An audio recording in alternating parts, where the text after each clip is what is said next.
A company sitting on 14 billion in Ethereum just wrote a $200 million check to MrBeast. I own a lot of their stock, and honestly, before doing my research, I wasn't sure if this was a genius idea or insanity. Bitmine Immersion Technologies controls 3.4% of all Ethereum in existence. They're not just a media company. They're not just an ad agency. They're a crypto treasury vehicle run by one of Wall Street's boldest analysts. So why are they betting 9 figures on a YouTuber? I made most of my money buying crypto assets in the troughs and selling at the peaks. This is one of those bets, and I need to figure out if this MrBeast play is the spark that ignites it, or it's just a very expensive distraction. To properly analyze this, we need to understand the two parties involved. First, you have MrBeast, or Jimmy Donaldson. His operation, Beast Industries, reaches over 450 million subscribers across his channels, comparable to broadcasting 2 Super Bowls every month. Beyond the videos, there's the snack brands Feastables and the virtual restaurant MrBeast Burgers. He's not just a creator, he's a CEO with significant influence over a young digital native demographic. The other party is Bitmine Immersion Technologies, which trades under the ticker BTMR. With many companies focused on Bitcoin, Bitmine took a different route, aggressively acquiring Ethereum as part of the strategy they call the alchemy of 5%, a plan to eventually own 5% of all Ether. As of January 2026, their holdings are at 4.14 million ETH, or about 3.43% of the total supply, which is valued at over $14.2 billion. The company is chaired by analyst Tom Lee, one of the few investors who really makes outlandish calls and often gets it right. Sure, he can be wrong, but I like that he's bold, and his directional calls are usually correct. The company also has backings from investors like Arx, Cathie Wood, Founders Fund, and Pantera. This isn't just a fund, it's an institution built on the thesis that Ethereum is the foundation for a new financial system. So we have a creator who has mastered audience engagement and a company that has mastered crypto accumulation. The question for me, as a major holder of the stock, is how this team up creates value. So the official line is that the deal solves a key problem for both sides. And I can see for Bitmine, the problem is brand recognition. They're sitting on billions of assets, but outside of crypto circles, almost nobody knows who they are. Their belief is that crypto will only go mainstream through culture, not through technical papers.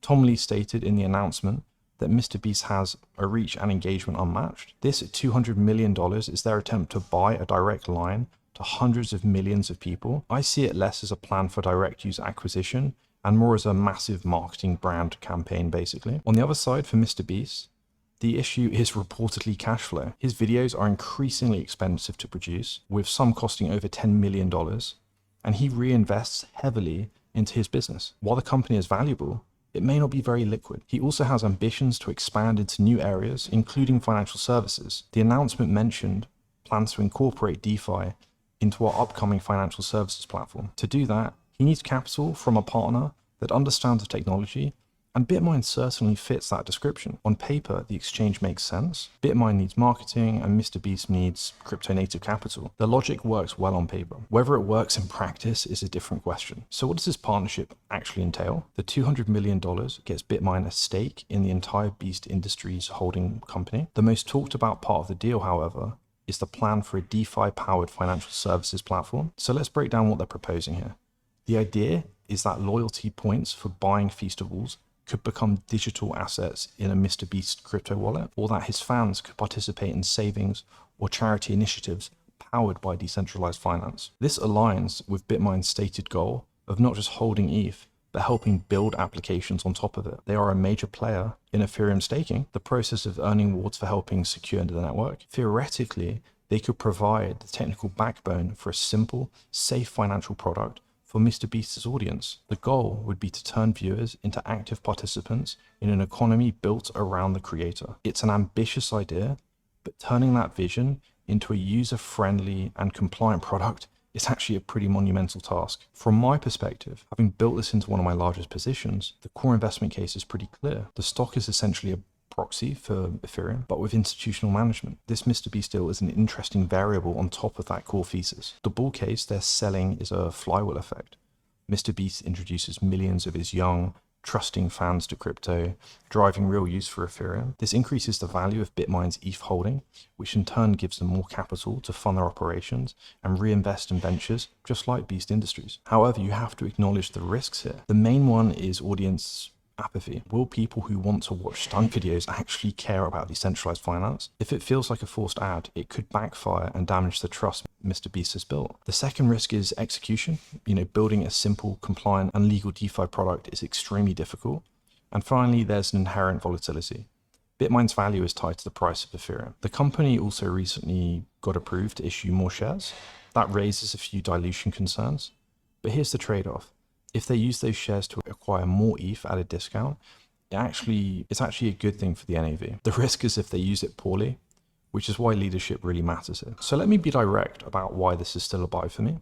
First, the math. Bitmine holds 4.2 million ETH, roughly 3.5% of the entire supply. At today's price, that's $13 to $14 billion. But the stock trades at a discount to NAV. You're buying Ethereum's exposure at 80 cents on the dollar at the moment, inside a public equity. Now run the bull case. If Ethereum hits $10,000, not a moonshot, just what serious analysts like Standard Chartered and Arthur Hayes consider plausible. Bitmine's holdings jump to $42 billion.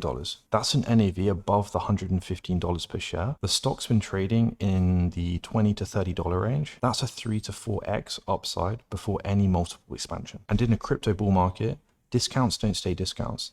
They close and often overshoot. Second, look who's running this. Tom Lee is one of the few people who makes bold calls and actually gets them right. And now they've partnered with MrBeast.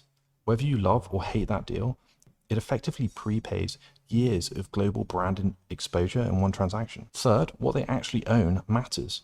This isn't a speculative app or a marketing gimmick. Bitmine is embedded in Ethereum staking, network economics, and the base layer infrastructure. If Ethereum becomes even part of the financial backbone of the internet, tokenized assets, programmable money, on-chain settlements, this position appreciates. Here's how I frame it.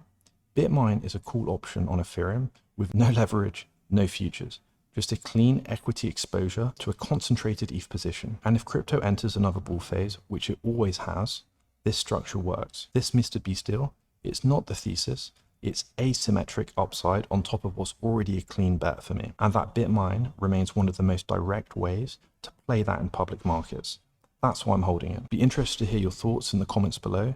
Thank you so much for watching the video and catch you in the next one.